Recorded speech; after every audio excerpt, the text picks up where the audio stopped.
बच्चों, अभी देखते हैं कक्षा 9वीं की 6वीं कविता है। कविता का नाम है निसर्ग वैभव। कवि है सुमित्रानंदन पंत। कवि है सुमित्रानंदन पंत।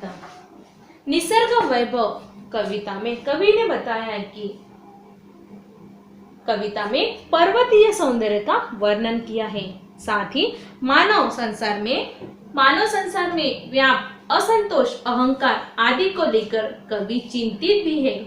उनका कहना है कि जड़ संसार में चारों ओर सौंदर्य बिखरा पड़ा है। सभी जीव जंतु प्रसन्न हैं, तो मनुष्य तो जगत के समस्त प्राणियों में सर्वश्रेष्ठ माना जाता है, क्योंकि छोटी छोटी बातों के कारण वो दुखी हो जाता है। निसर्ग वैभव कविता में बताया है। चलो बच्चों, अभी कविता की पंक्तियां देखते हैं।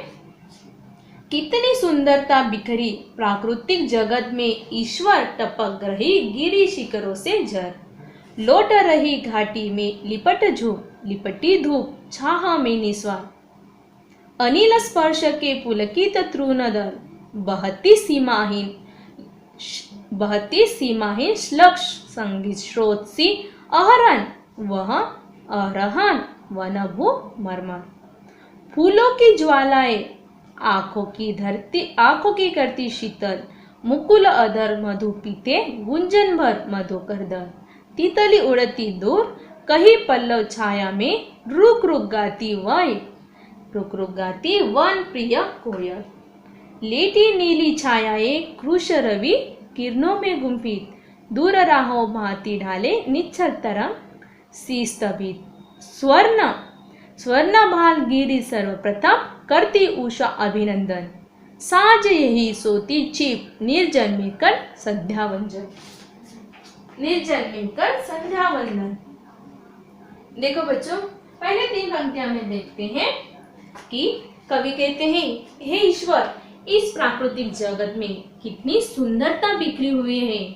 गिरी शिखरों पर घाटियों में कई धूप है तो कई छाया पसरी हुई है। वायु के स्पर्श से तृणतल पुलकित है। वायु के बहने से प्रतिदिन वन भूमि में पत्तों के हिलने से होने वाली मरमरी वनी मधुर संगीत जैसे प्रतीत होती है। फूलों की शोभा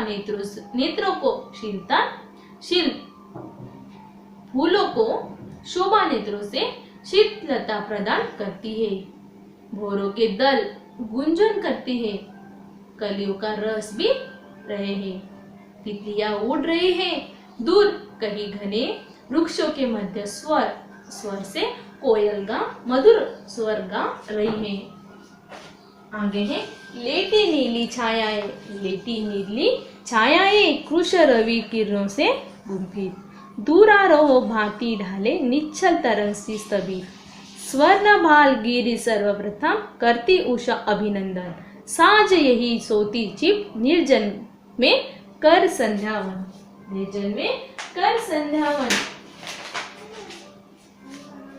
अपल तारापत शशि मुख का बनता लेखा दर्पण, यही शैल कंधों पर सोया जगता गंधा समीरपन।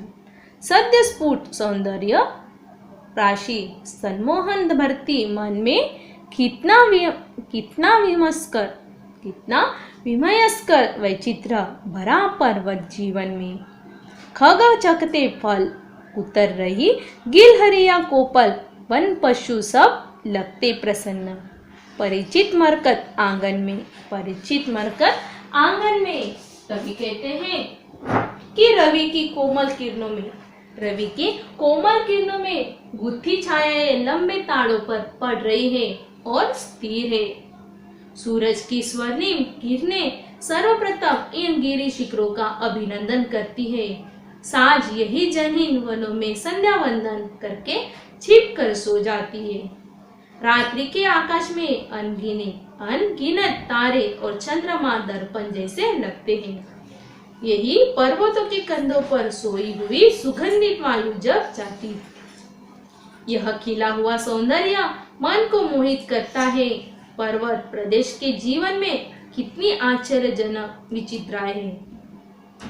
पक्षी फल खाते हैं और गिलहरियां कोमल फूलों को उतरती रहती है। वन में रहने वाले पशु इस मरकत जैसे आंगन में प्रसन्न दिखाई पड़ते हैं।